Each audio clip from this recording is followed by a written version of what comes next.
We, the people, are being cajoled, frightened, and bullied into surrendering our democracy and freedom. This film is a rallying cry. We must fight for our independence, for the right to determine ourselves, the laws under which we live, and for the freedom to shape our own future. This is the most important voting decision that any of us is going to make in our lifetime. With general elections, it doesn't really matter who you vote for, Conservative or Labour, because you know that in 4 years' time you can change your mind. This time you can't change your mind. This time is for keeps. In this film, we'll see how the EU works. It's like heaven for the politician or bureaucrat because it's power without accountability. It was devised to make sure that the great mass of the people could not control government ever again. The EU is turning into a dictatorship, and this is not overstating it. We will see what the EU has done to Britain. The EU has just obliterated the English fishing industry altogether. The European policies that we face are really the single biggest threat to our competitiveness. We'll see why Fortress Europe has been such a calamity for the European economy. What we see is the EU bringing up the drawbridge. The European Union has become an economic basket case. Certainly it is not in our economic interests to remain within the European Union. No way. We will look at the risks of tying our fate to the failing EU.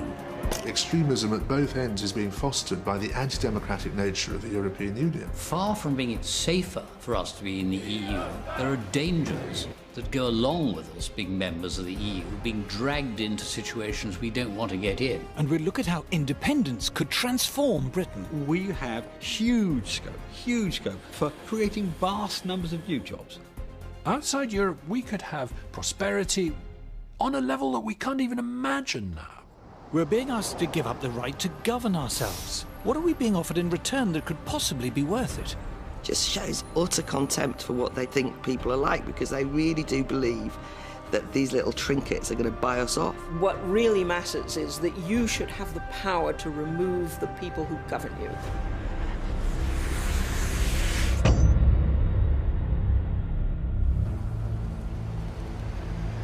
We're about to choose how we want to live our lives. This is the single most important political decision any of us will make in our lifetimes. It's been more than 40 years since we were last asked. It could be a half-century before we're asked again, if we're asked at all.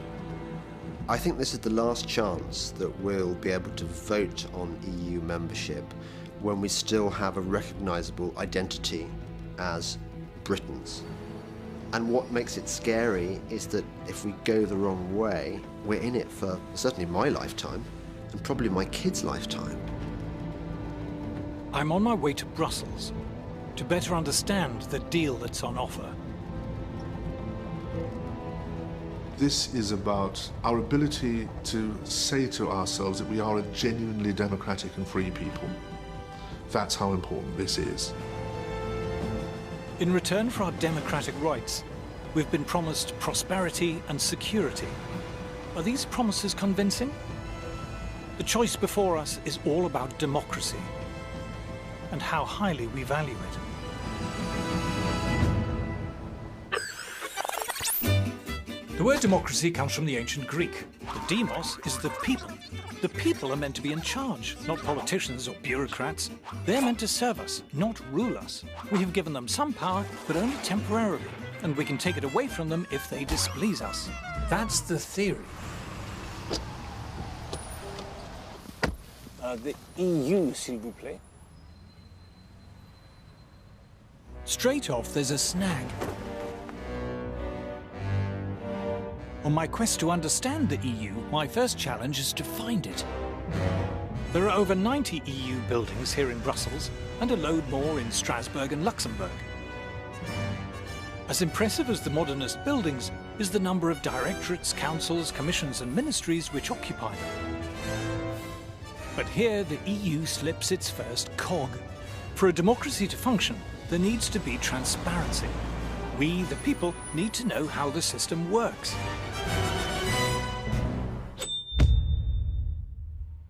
People might not understand exactly how the functions of the British Constitution work, but they get the gist of it. Once every 5 years, we go down the school hall or to a church, we put a cross in a ballot paper, they're all counted up, and the chap with the most votes wins. We get that.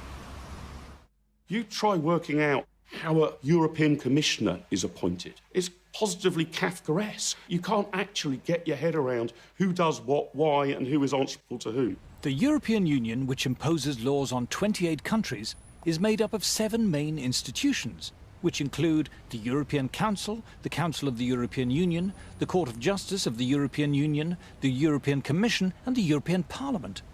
Do you know the difference between the European Council, the Council of the European Union, and the Council of Europe? It's a very good question. Tell me how many presidents there are in the European Union. How many presidents? Yeah. I'd guess at 1. There's 2 presidents, for goodness sake. I don't know what the difference between the 2 4. presidents is. There's 4 presidents, you say. There are squads of committees and presidents of this and commissioners of that. The expression I really hate is pooled sovereignty. It's bollocks. The people of Slovenia have no more idea than the people of the UK and the people of Sweden or the people of Spain what in fact is going on. I wouldn't profess to understand the detail of how it all works. And I think part of that is deliberate. One side knows. One side is a priesthood and knows how it all works. And the rest of us, ordinary citizens, don't know how it works. A massive transfer of power takes place. It was devised to make sure that the great mass of the people could not control government ever again.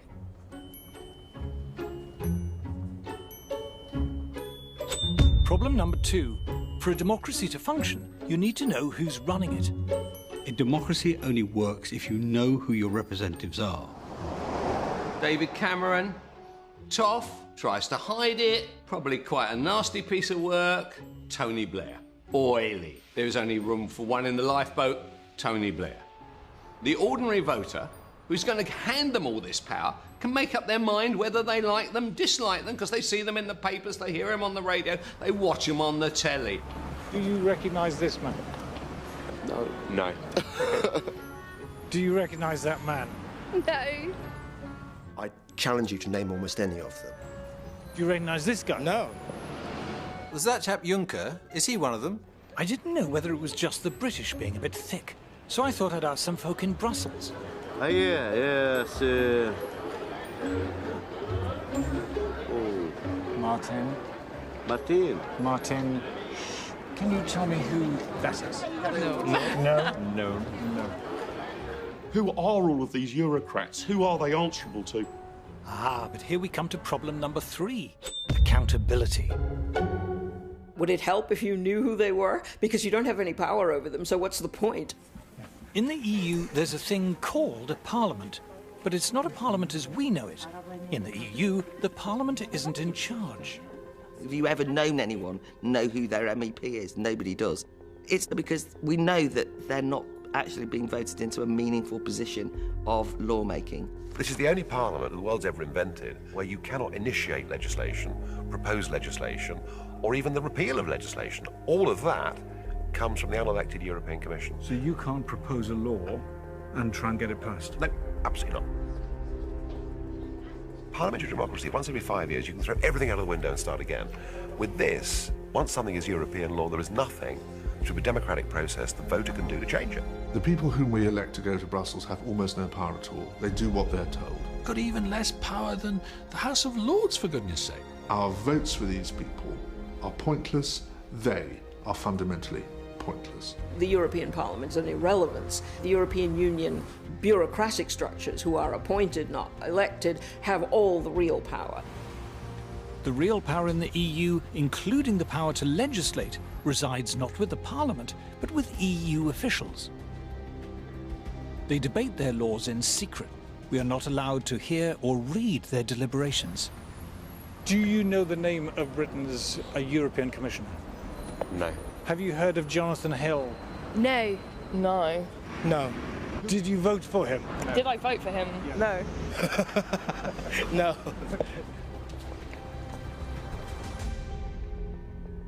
The curious thing is, only last year we were celebrating the 800th anniversary of Magna Carta, the founding charter of English freedom.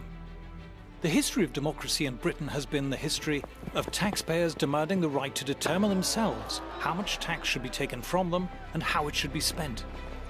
If I am going to be asked to pay taxes, I want to be told where they're going, and if they're spent badly or stupidly, I want to be able to remove from power the people who are spending them.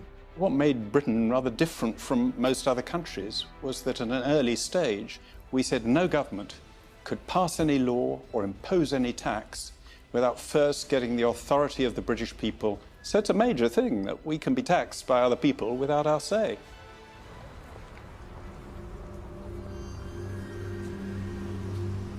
We are now subjects of a vastly complex state machine run by anonymous officials whom we didn't elect, but who have the power to impose on us laws that we haven't debated and have no democratic means of repealing. People who say to you that the European Union is undemocratic fundamentally misunderstand the European Union. It is anti-democratic. But to EU officials and politicians, it's like a warm bath. It's like heaven for the politician or bureaucrat because it's power without accountability. The reason why all the major political parties are massively in favour of Europe is because when their careers are blown out of the water here, they're stumbling around for a job. No commercial organisation is going to hire them. They know what a collection of shits they are, right? There's only one place that will hire them. They can get a job there, which gives them the freedom not to have to face the electorate. It's extremely well paid, it's more or less permanent, they don't have any constituents and they don't have any worry about being thrown out at elections. So they say, stay with the European project, I'll be making myself 200-300 grand a year. It'll be fantastic, and at the end of it I'll get a peerage. It's great. Since they're not directly accountable to the tax-paying public, EU politicians and bureaucrats have understandably been more than generous to themselves in pay and perks. This is the much talked about Brussels gravy train, and here's my handy guide. This is the shopping centre. But this is all for politicians and bureaucrats, it's not for members of the public. No. So you get your own hair salon and your nail bar. Get your nails done. Your nails done. There's a sauna, there's a massage parlour as well. Why would they not want to stay here, living a life of luxury? There are a number of people here who are paid more than the British Prime Minister. Ah, you might say, but how many? 4, 10, 100? 10,000. There are 10,000 people here paid more than David Cameron. That's 1 in 5 of everyone who works for the EU. If you're an EU official, there's the relocation allowance, the household allowance, the family allowance, the entertainment allowance, the private healthcare allowance, the private education for your kids allowance. The healthcare allowance includes free Viagra. You would have thought that would come under entertainment. If you're an MEP, you get an extra £250 a day for being good enough to turn up, another £41,000 a year on top of that to cover phone bills and computers, and another £225,000 a year on top of that to cover staffing costs, which in years gone by often meant spouse or children. And to cap it all, they've decided to charge themselves a special low rate of tax. But it's not just the officials and politicians who benefit. The EU diverts great rivers of taxpayers' cash to the tax-consuming middle-class intelligentsia in our sprawling, publicly funded establishment. The European Union is very good at purchasing the loyalty of powerful and articulate interests in all the member states. When we hear great public institutions, quangos, museums and campaign groups, waxing lyrical about the EU, we have to remember the EU gives them vast amounts of our money. The EU gives shed loads of our money to local authorities and to universities and to art groups and opera companies. And that then provides this chorus of noise in favour of the European project. Every charity over a certain size is getting money from Brussels. Every NGO. We see EU largesse effectively buying opinion. You know, what we see here is really a racket. It's become a very good way of taking money from the general population and handing it to people who are lucky enough to be working for the system. The EU likes to advertise its generosity, here in the northeast, for example. European Union investing in your future. Isn't that good of them? I wonder where they got the money. The Sage Arts Centre at Gateshead, we're often reminded, was built with the help of EU money. But what you're not told is that if you live in the northeast, for every £1 that comes from the EU, you have to pay the EU £2.30 in tax. But that's not the only price the Geordies have to pay for EU membership. I'm heading down the river to the mouth of the Tyne.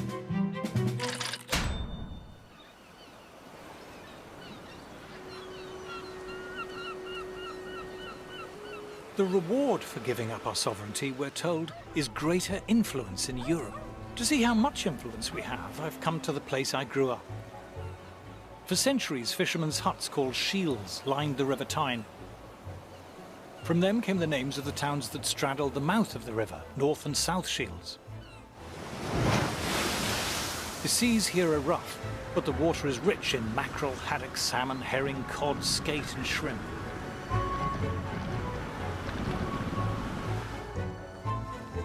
By the early 20th century, 14,000 tons of fish a year was being landed here at North Shields.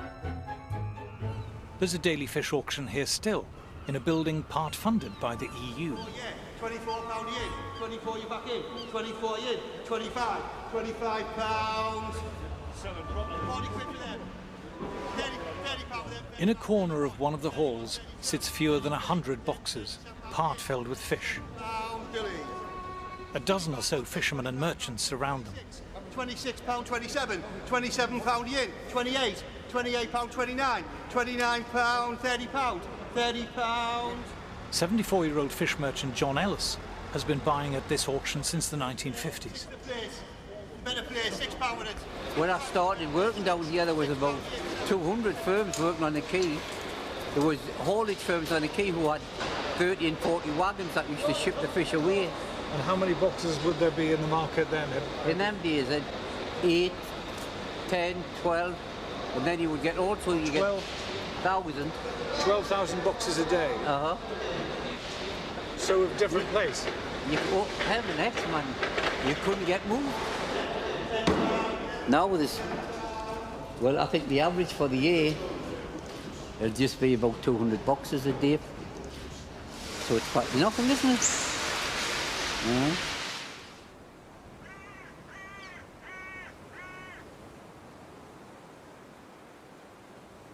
When Britain joined the common market, it lost control of its fishing grounds. When quotas were imposed, several other European countries lobbied the EU for Britain's fishing rights to be divided up between them. The British government was powerless to stop this. The EU has just obliterated the English fishing industry altogether. The quota system they've got now is it's just mad. Local fishermen were now banned from fishing in waters they'd fished successfully for centuries. Oh, just beyond the pier over there. In fact, it might be there today, this great big Dutchman. Well, that Dutchman's got 25% of the whole quota of all of England. It's only 3 or 4 miles off the Tyne, catching herring and mackerel. Local fleet can't catch herring and mackerel, and it's right on the doorstep. There is still a prospering North Atlantic fishing industry, but only in countries that have retained their independence. Well, look at the Icelandics and the Faroes and the Norwegians. They sell millions of pounds worth of fish to us. And they're outside the common market. But you tell me a common market country that buys fish off us, but they send the fishing boats to the North Sea to catch our fish. And it's just madness. The EU has been paying British fishermen to destroy their boats. They said to fishermen, if you want to get out the industry, we'll give you a lump sum.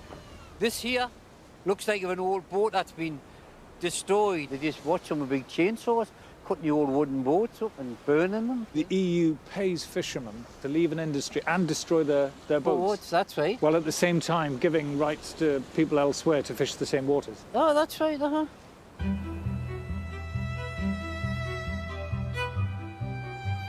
For the fishermen here, being in the EU does not mean that Britain has greater influence over European affairs.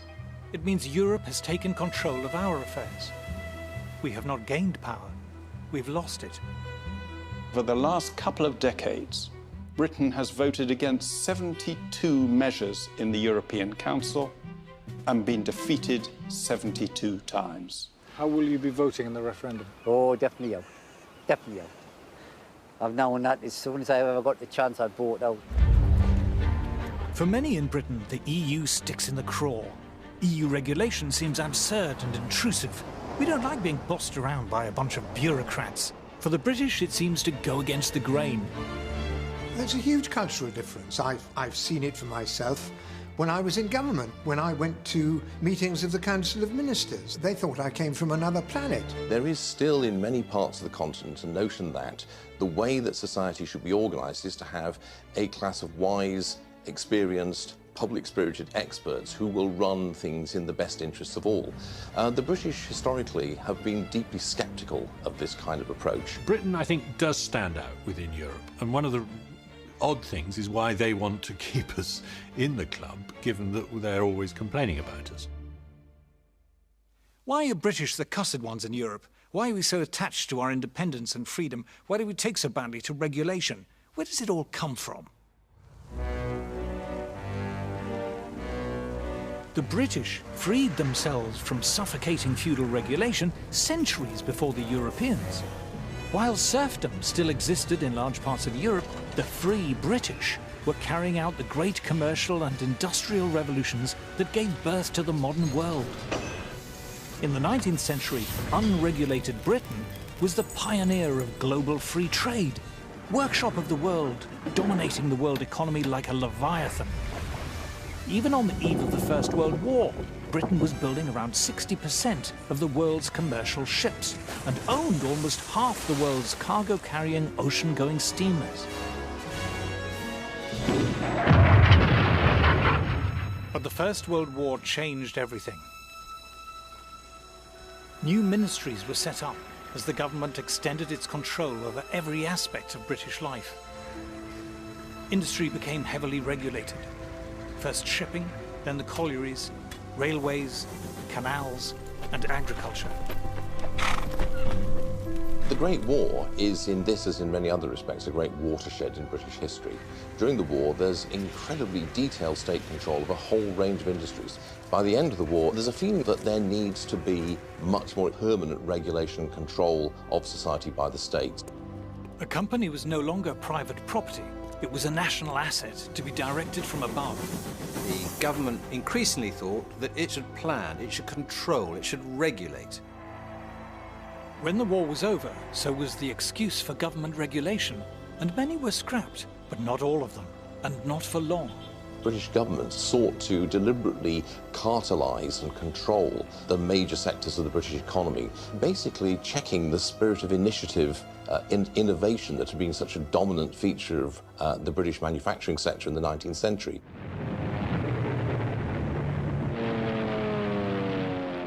With World War II, regulation increased still further. War planning gave politicians and administrators unprecedented control over our lives. And after the war, they were unwilling to hand back their power.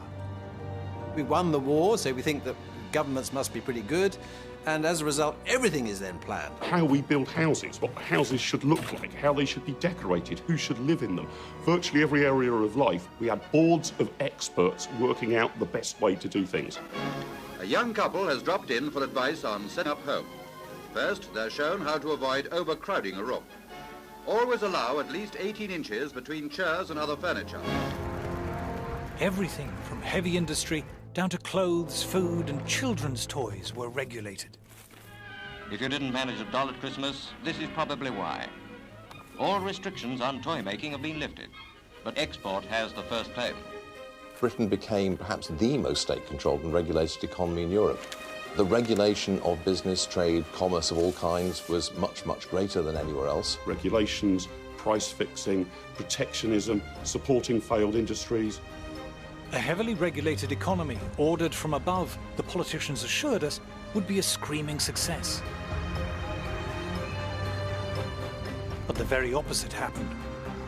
The purpose of regulation was to end wasteful competition, but it was competition that had kept industry efficient and innovative.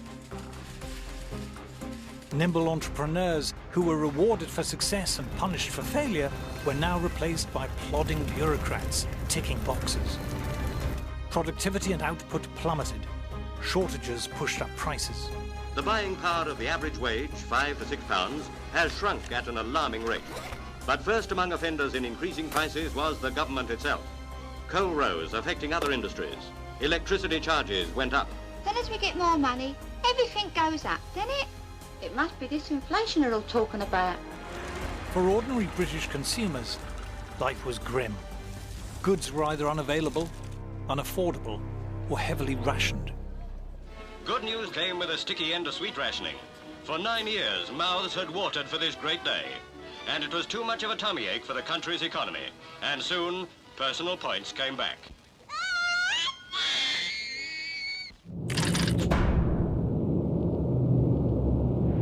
Over in Germany, it was a different story.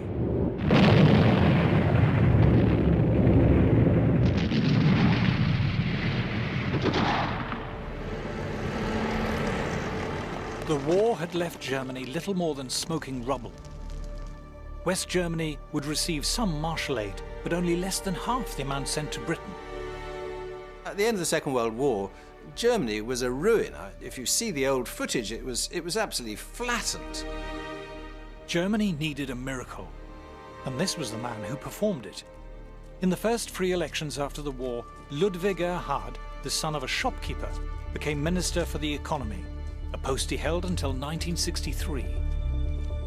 Ludwig Erhard began the Wirtschaftswunder, the economic miracle, by completely scrapping all of the controls that he'd inherited from the Third Reich, and he did this against the strong advice of his British superiors, you might say, in the occupied zone. Erhard revolutionised the German economy because he just got rid of regulations on a massive scale. He got rid of production controls, price controls. He got rid of trade barriers. They were happy to have open and free trade, a deregulated economy. They want to see industries stand on their own 2 feet, and those that can't must make way for those that can. Germany was open to the world. You had much more free and easy entry into business and commerce and the professions in Germany. And the result was that the German economy became much more dynamic, much more innovative, and ultimately much, much more successful. Just look how quickly Germany pulled itself off the floor. Industrial production soared.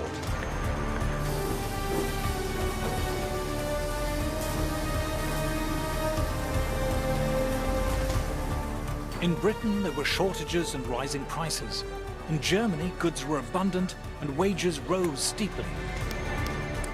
The result for the ordinary person in Germany was sensational, because the production of all consumer goods rose, the prices came down.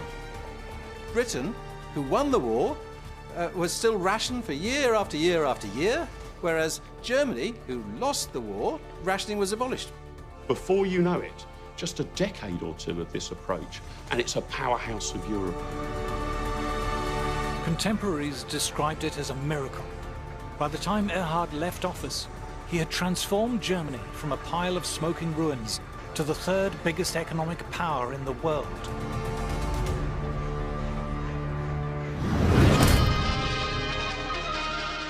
Then came something called the common market.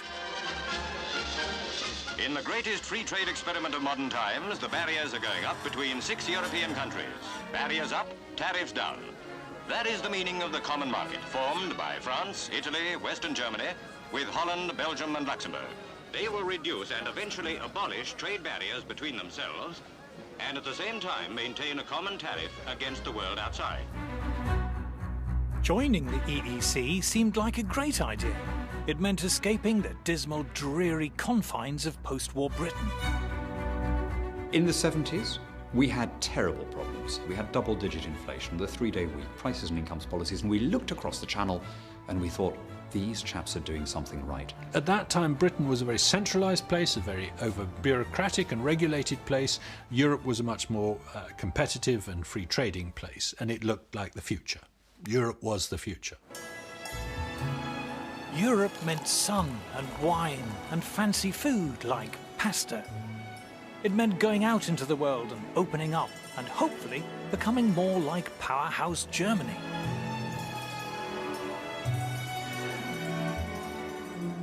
But the architect of the EEC was not German. He was French. Jean Monnet was steeped in the French bureaucratic big state tradition. Indeed, he had spent the Second World War in Britain, helping to create the very regulations which had all but destroyed the post-war British economy. When Britain joined in 1973, we should have seen what was coming. When the documentation was brought in for signing, it took 2 strong men to carry it. Of a new and a greater united Europe.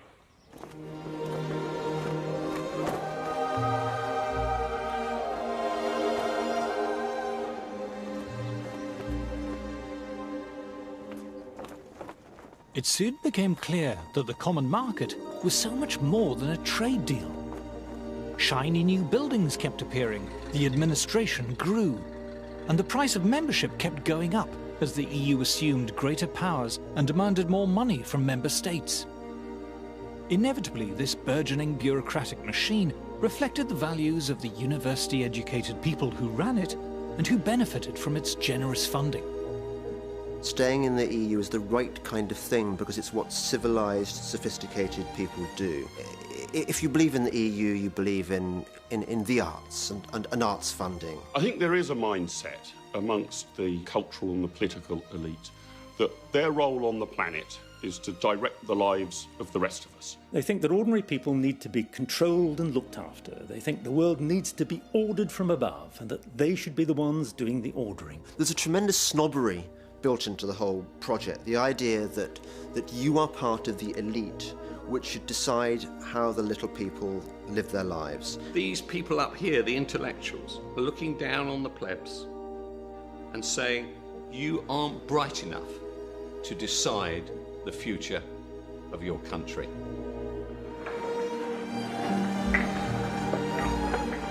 As the EU's powers steadily increased, so did the number of regulators and the volume of regulation.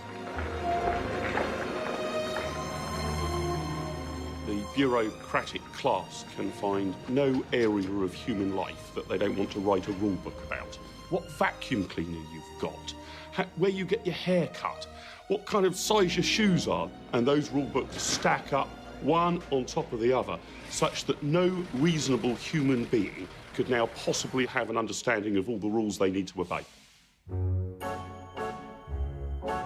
You've got thousands and thousands of bureaucrats, civil servants and administrators, and their job is to push paper, write on paper, have rules on paper, pile up more and more paper. You just get a mass of growing telephone directory size rules and regulations, one after the other, ceaselessly, endlessly.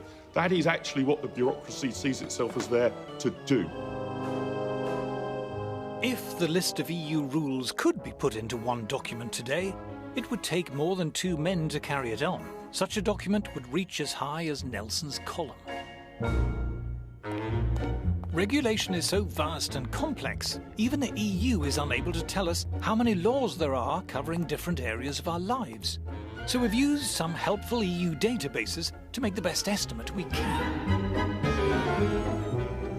Here is regulated EU man waking from his regulated slumber to start his regulated day. You wouldn't think you'd need a law for pillowcases, but the EU has 5. But that's nothing. The pillow inside is subject to 109 different EU laws. As far as we can tell, there are only 11 EU laws pertaining to radio alarm clocks. There's around 400 governing the other stuff on Joe Citizen's bedside table.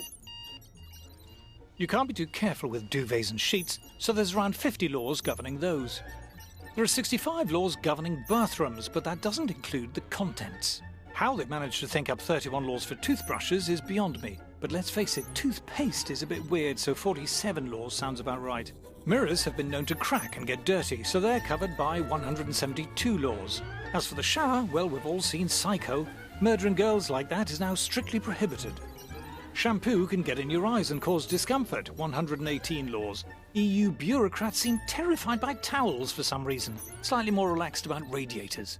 There are 1,246 laws relating to bread, but just 52 covering the crazy anarchic toaster. Just 84 laws cover fridges. But an impressive 12,000 laws cover milk. After all, it might go off. Bowl 99 laws, spoon more than 200 laws, same for the orange juice. But the coffee, whoa, stand back grandma, this toxic jungle juice can keep you up all night. The best dog in Britain is unaware of the odourless fog of canine legislation, but careful Ruby, ignorance is no excuse. Our regulated man leaves his regulated house. There are only 92 laws about pavements, after all they're just pavements, but you get the idea. EU regulation surrounds us like invisible barbed wire. When we're frustrated in our daily lives by needless, stupid EU laws, it's infuriating. But it's much worse than infuriating if you're thinking of starting a new business. It's like entering a legal minefield. For small and medium-sized businesses and startups, it's perilous. Complying with regulation imposes huge costs, and falling foul of regulation can put you out of business. Big established firms don't mind regulation so much.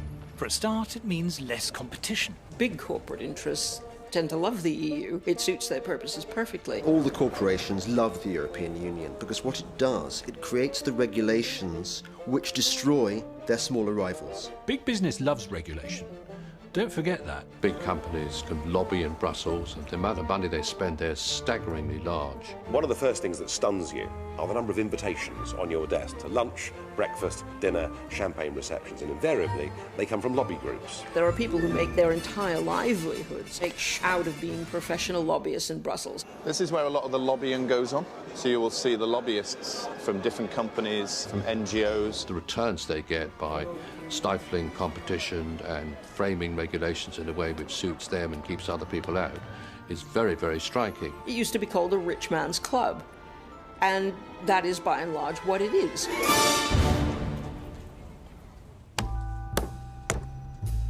But regulation doesn't just stifle competition at home. To illustrate this, let us imagine a less than efficient European manufacturer. The firm was great back in the day, but over the years they've let things slip a bit. The factory's a bit shabby, but it's homely, and they like to do things the traditional way. What they lack in efficiency and new ideas, they make up for in old-world charm. Oh, crikey, what's this? A pesky new rival firm somewhere in Asia. They've got lab coats. And just look how good he is at maths. His mate too, not quite as good. And they're checking all the products, the big swats.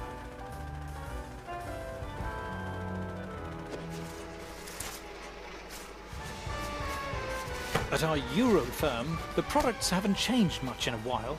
And what's the point of a fancy new machine when you can give customers the hands-on personal touch?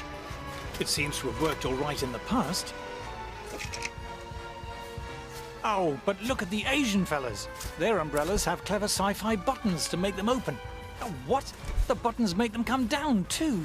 How do they even do that? Our Euro firm faces a tough choice. Do they tidy up the factory, buy some lab coats and give everyone calculators? Or do they get the next train to Brussels?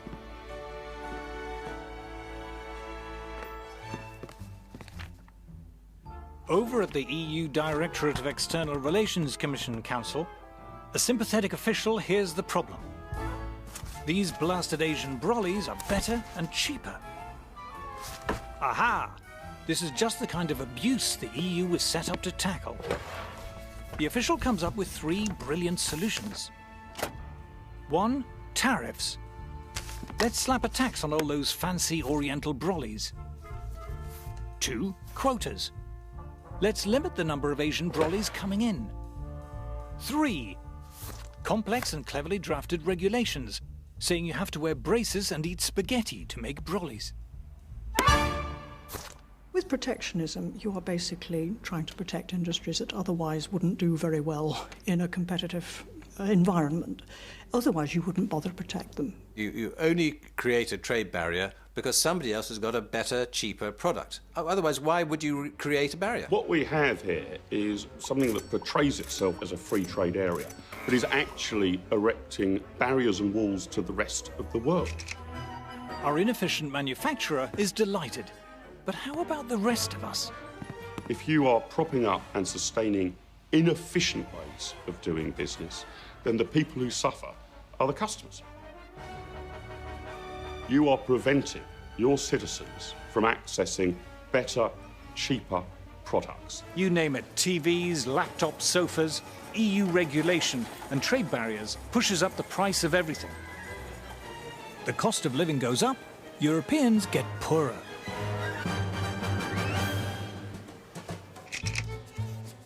But it wasn't just manufacturers who sought protection. Farmers like it when food prices are high. So when a French farmer, say, finds that African farmers are beginning to sell their produce in Europe, he's not happy. Our EU Commissioner knows the routine. Tariffs, quotas, regulations, saying you need to wear berets and drink Ricard to grow food. This is particularly pernicious for African producers of food, who find that they face a big tariff barrier when trying to export to Europe. Now that's bad for them because they can't earn money, and it's bad for British consumers because their food costs more. But not content with trade barriers, farmers wanted the EU to drive food prices still higher. To that end, the EU bought gigantic amounts of agricultural produce and simply allowed it to rot, creating an artificial shortage which pushed up prices. These were the famous wine lakes and butter mountains. In northern France, part of the so-called butter mountain. The British say that heaps of butter like this are indefensible follies. The French say they're necessary and completely sensible. It didn't take long for people to wise up to the absurdity of it. And not just its absurdity, its immorality, frankly. All this is rotten for us consumers. Because of the EU, for decades, food and drink has cost far more than it should. It adds between 10 and 20% to the cost of food.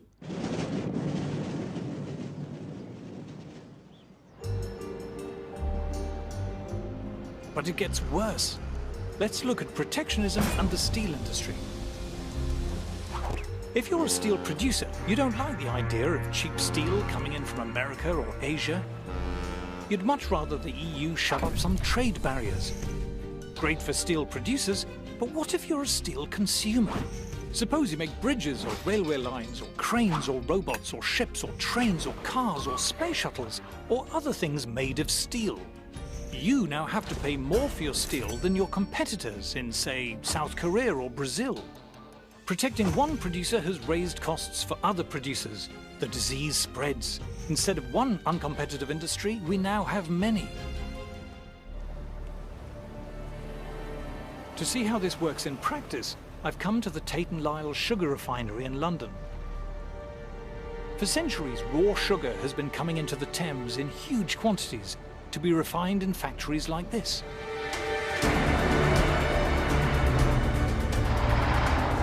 In the raw sugar shed, over 60,000 tons of raw cane sugar stands ready for processing.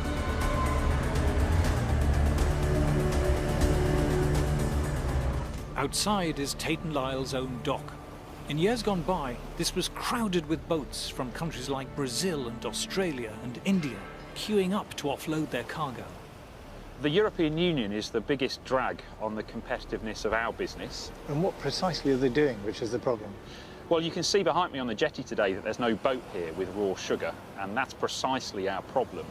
The boats that deliver our raw sugar here to London, the sugar on them, the cost of that is inflated by the fact that the European Union restricts who we can buy that sugar from, and on much of the sugar they also charge us import tariffs. When inefficient European beet sugar producers asked the EU for protective barriers against cane sugar producers around the world, it was a blow to refiners like Tate & Lyle. On some of the boats of sugar that we bring in, we can be paying anywhere between 2 to 3.5 million euros in extra costs because of the European policies. As costs have risen, so has the price of sugar for consumers, while Tate & Lyle's turnover and profits have been hit. It threatens the 850 jobs here in East London, and it's meant that we've had to downsize the refinery by about 50% since 2009. How strong is the feeling against the EU at the moment here? Walk around the refinery, talk to the people here. They absolutely know that no matter how hard they work, no matter how productive they are, The regulations that the European Union set can still crush us. Protecting inefficient producers ends up dragging down good producers. Whereas up till 2009 we were exporting 300,000 tonnes of sugar, because the European regulations have made us uncompetitive. Not only have we stopped exporting that sugar, but we also now face around 250,000 tonnes of imports into the UK to compete with as well. So it's a double whammy, if you like. And we estimate that probably costs the UK economy something like 80 to 90 million euros a year, just for this one factory. Instead of looking out to the whole world, what we see is the EU bringing up the drawbridge. The EU has slid from free trade into crony capitalism and protectionism. Protection hurts consumers who have to pay more for inferior products. It hurts industries whose costs are forced higher. In the end, it even hurts the firms who are protected. Protecting a firm from competition does not make it more competitive. Suddenly you can relax and put the kettle on. Competition forces you to be sharp and buck up your ideas. Remove that and it's like pulling the plug out. By protecting more and more industries year after year, Europe has ended up with a moribund, ailing economy. If you prop up failing, antiquated businesses that can't naturally compete, you get stagnation in the economy, not growth. Protectionism impoverishes all of Europe. It makes all of us worse off. Then the shock came, when the World Trade Organization, or WTO, was set up. The walls of Fortress Europe began to crumble. From the developed world to the developing world, the tariff reductions are expected to sow the seeds of global economic growth. The World Trade Organization, where both we and the European Union are members, has made huge progress in sweeping away tariffs and other barriers. We have begun to see an opening up of the markets, thanks largely to the World Trade Organization. Every major country in the world is now bound by its rules. Tariffs and other trade barriers were shredded, as you can see. The World Trade Organization has driven down most of the tariffs. In the EU, the average tariff on agricultural products has fallen to 12%, and on manufactured goods, just 4%. Europe's industries now face the challenge of international competition. I think the European Union is learning a very hard lesson. But if you're insulated from competition decade after decade, it comes as a bit of a shock when it arrives. Growth in the EU, already feeble, has more or less ground to a halt, with youth unemployment reaching staggering proportions. The EU badly needs its own post-war German-style economic miracle. But far from slashing regulation, the mountainous burden keeps growing. It constantly wants to achieve growth through harmonization, top-down control and central direction. And we know those don't work. It militates against precisely the kind of individual initiative and innovation that is at the heart of economic growth. Regulation is the enemy of competition, and competition is the engine of growth. Therefore, it is no surprise that the European Union has become an economic basket case. Every continent now is outgrowing Europe. When you think of the growth rates in China, and then you look at the growth rate in the European Union, that tells me that we are in the wrong place. We joined the European Union and it's become the world's only declining trade bloc. Far from hitching our wagon to a dynamic economic locomotive, we've shackled ourselves to a corpse. The people have never given a bigger vote of no confidence in Brussels. Today, world markets were nervously watching. The stock market has not been reassured. What the European Union has become in the 21st century is what Britain was when it was the sick man of Europe.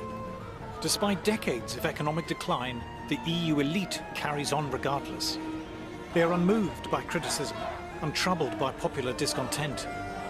But the frustration of ordinary people is beginning to show. We now have to focus on constructing a firewall to prevent contagion within the Eurozone. What you can see everywhere is a conflict between the visions of a rather narrow kind of professional middle class which has dominated European politics and the reaction against it by the larger bulk of the European population. Eventually, if you stuff dictatorship down the throats of people who don't want it, they will rebel. Unfortunately, in many places, it's taking a very unpleasant form of right-wing populist nationalism.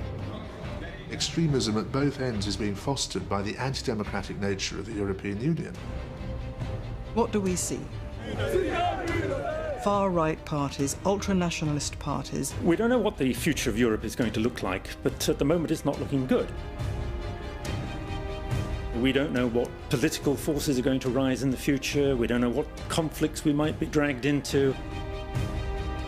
Far from being safer for us to be in the EU, there are dangers that go along with us being members of the EU, being dragged into situations we don't want to get in.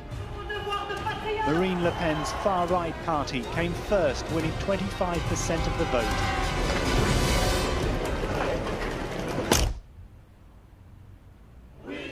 Given the shocking lack of growth in the EU, the promises of prosperity and security seem empty. But if we left, would we cope? Are we too small? If we're outside the EU, will anyone trade with us? To find out, I'm heading to a European country which has steadfastly refused to join the EU. Switzerland.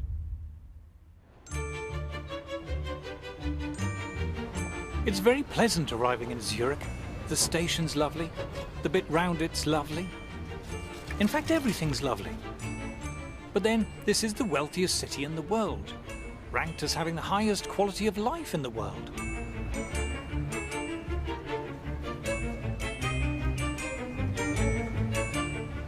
All the cliches are true. Everything is so neat and efficient. The people are so polite and obliging. And the buildings are beautiful. This place is wealthy, and it's obviously been wealthy for centuries. I want to know how the Swiss are managing to cope without the glorious benefits of EU membership. So I've come to one of Zurich's many lovely coffee houses to meet the veteran Swiss economist and writer Beat Kappeler. So Switzerland is not in the European Union. Is that a problem for you? No, because Switzerland has free trade agreements with many countries in the rest of the world, with Japan, China, Latin America. We're told we need to be in the EU for trade. But Swiss exports per head are 5 times higher than ours. In fact, they're about the most successful exporting nation in the world. Then we're told we need to be in the EU for jobs. We have a very high labor market participation. 83% of all people in working age work. That's much higher than the rest of Europe. Switzerland has one of the lowest unemployment rates in the world, lower than any country in the EU.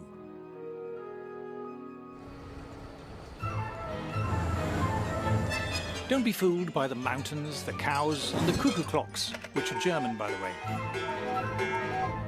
Switzerland is an industrial giant. You might have heard of Nestlé and Novartis and Roche, the mining firm Glencore, Liebherr Cranes, the high-tech engineering firm ABB, and of course every posh watch firm you can think of, from Rolex and Omega and Tag Heuer to Patek Philippe and Zenith and Breitling. These are all world-beating giants. Just look at the most valuable companies in Europe. Novartis, Roche, Nestlé, they're all Swiss. Yep, Europe's biggest companies aren't even in the EU. Zurich is also one of the world's largest financial centres, despite having a population of less than 2 million, with global firms like UBS and Credit Suisse. Per million of inhabitants, Switzerland has more multinationals than, I think, all other countries. No surprise, then, that Switzerland is about the richest country in the world, with a GDP per head around twice as high as ours. To make the point that actually if we left the EU, we'd be just like another Switzerland, I think is totally bizarre. It is one of the most prosperous countries in the world. Switzerland doesn't just do a bit better than us, it does fantastically better than us. Needless to say, the Swiss are better paid than us, with average wages again around twice as high as ours. What's more, there is far greater income equality here. Labour incomes are about as equally distributed as in Scandinavia. If you think high tax rates lead to equality, look at Switzerland. They have far lower tax rates than we do, but very high levels of income equality. So, without the EU's help, the Swiss seem to be scraping along just fine. But how do we account for Switzerland's truly staggering success? I've come to the offices of the Swiss magazine Die Weltwoche, or The World This Week. The reason why Switzerland is successful economically is that Switzerland is not a member of the European Union. In the EU, it's politicians and bureaucrats determining what the people have got to do. I mean, it's a top-down system in the EU, and Switzerland is, I would say, the epitome of a bottom-up system. Switzerland is the perfect opposite to the European Union's crumbling model. Switzerland is a kind of super-democracy, far more democratic than Britain, let alone the EU. Switzerland's one of the oldest constitutions in the world, and it's one of the most democratic. It's not up to the Prime Minister whether a referendum should be held, it's up to the people. You get 50,000 signatures and they have to hold one. The people in Switzerland decide everything. It's very different to elite conception of politics, where an enlightened elite decides and knows better. Here, the people knows better, and politicians have to conform. Why is the Swiss state successful? Because our politicians are forced to fulfill the interests of the people. Key to their success is the fact that their class of bureaucrats and politicians, if you will, is kept on a much tighter rein and much greater control by the public. You simply cannot get away with the kind of grandiose plans that you find, say, in France. In Switzerland, the Swiss public simply will not tolerate that. The Swiss economy ranks as one of the least regulated in the world. And according to the EU itself, Swiss industry is also Europe's most innovative. Too much regulation stifles innovation, limits creativity, and so we think this should be the foremost endeavor of politicians to eliminate regulations and not to create them. Switzerland is one of the least regulated economies in the world, and it's also one of the richest countries in the world. This is no coincidence. Do it like the Swiss, have some arrangements with Europe, but be independent and look to the world. Being like Switzerland. That sounds good. But is it that simple? To trade with Europe, won't we need a trade deal? No, there's so much nonsense talked about trade agreements. The EU is a trade deal, and it's very bad for us.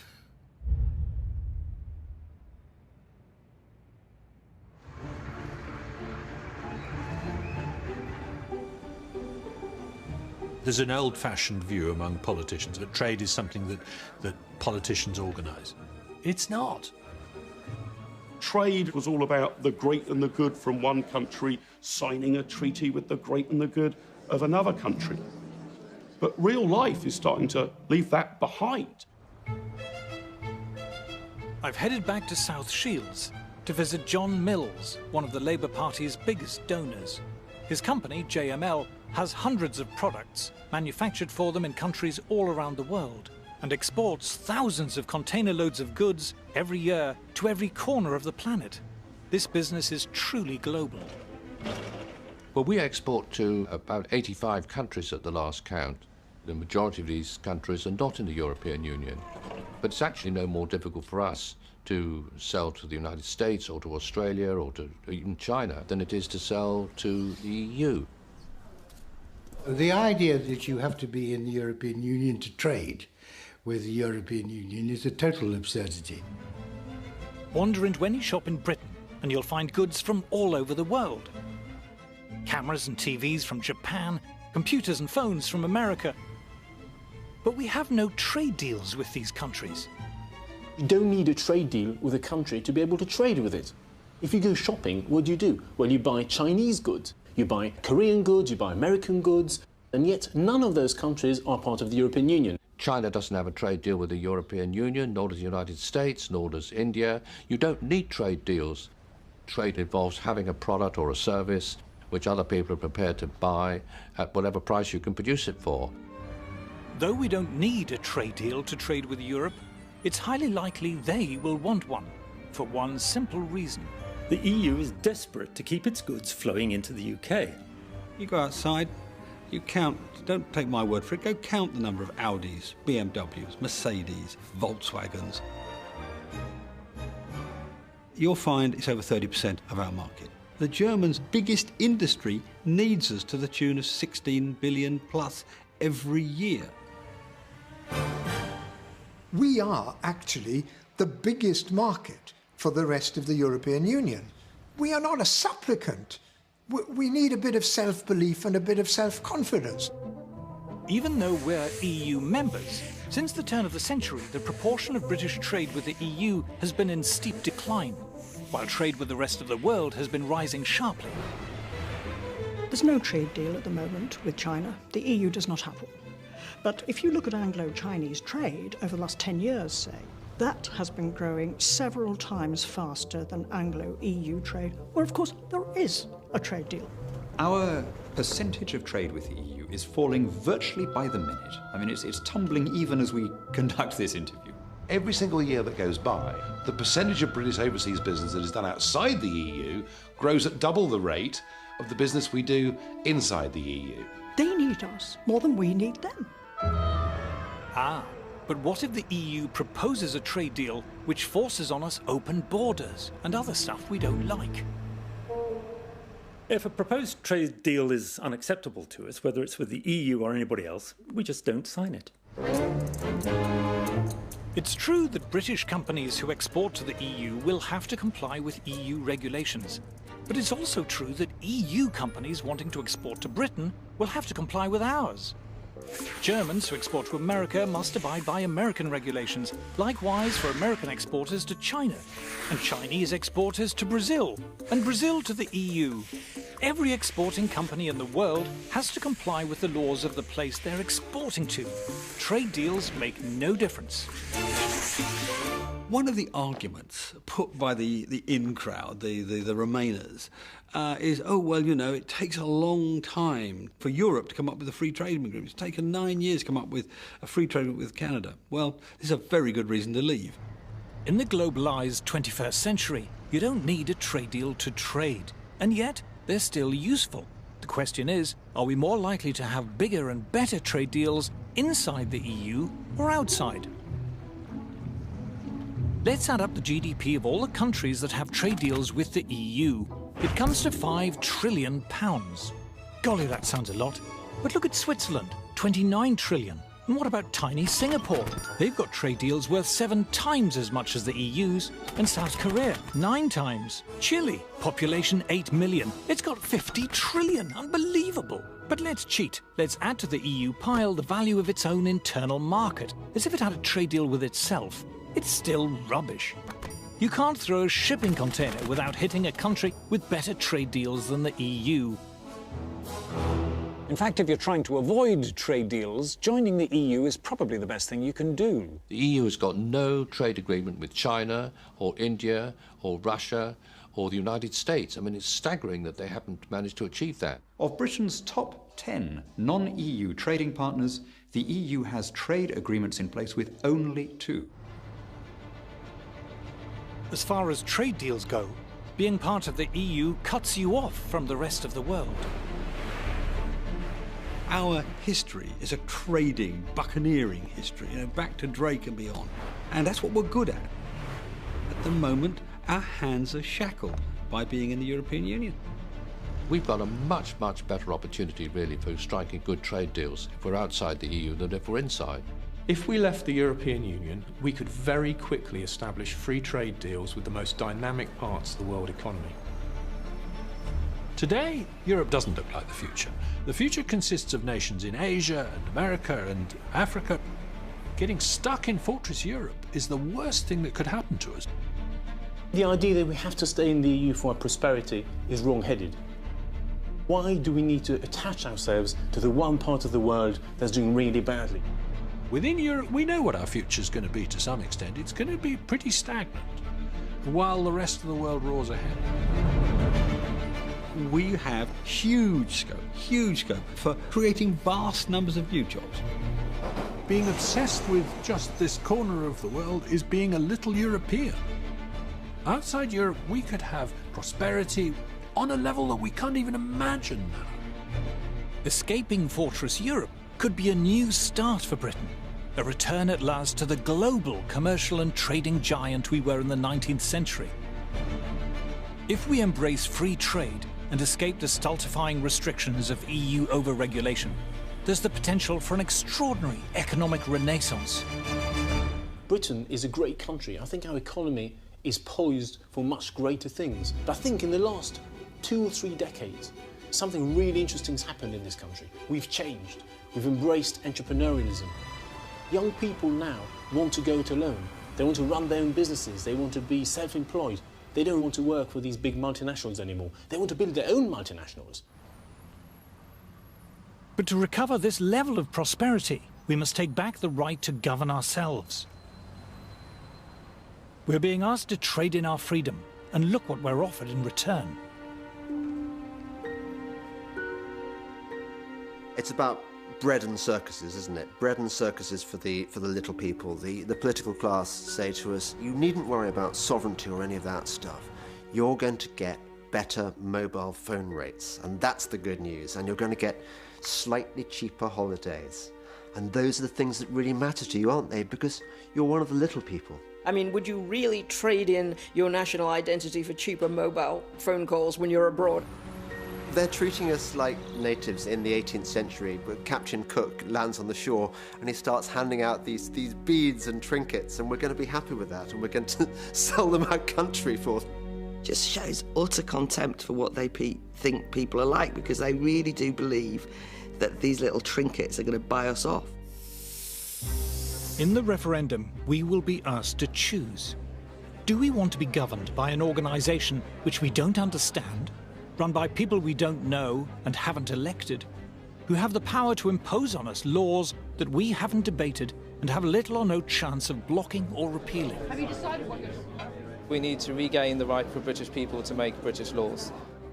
If people believe that the best way to strengthen the United Kingdom is to hand over every year more money and more power to an unaccountable bureaucratic elite in Brussels, then what they should do is campaign to stay in the European Union. It comes down to the essential issue, the working man and woman of this country against people who think we have a better plan and a better mind than you. And if you don't like it, what are you going to do? And the answer is, we're going to vote leave. So... There are a number of issues where I believe that we should be leaving. This is people versus the establishment, people versus the elite. I just hope that the mass of people who may not go around being interviewed much, may never get a look in on any of the media or television, come June the 23rd, will be out there saying, this is our chance to get our own back. Give us back control of our own country. With general elections, it doesn't really matter who you vote for, Conservative or Labour, because you know that in 4 years' time, you can change your mind. This time you can't change your mind. This time is for keeps. This referendum is the most important political act that has happened in my lifetime. This is about our future, our freedom, our democracy, our right to govern ourselves. What really matters is that you should have the power to remove the people who govern you. The reason why the suffragettes went to all that trouble to get the vote was because they wanted to, they themselves, be treated as grown-ups and decide their own destiny. If I was told I would be stewing grass to feed my family in 5 years' time, if we left the European Union, I would still do it. It's time to regain our freedom and independence, the right to decide ourselves how we live our lives. There's a lot at stake here. What we want is democracy. We, the people, should determine our own destiny. We have the capacity to shape our own futures. So my question is, what price freedom?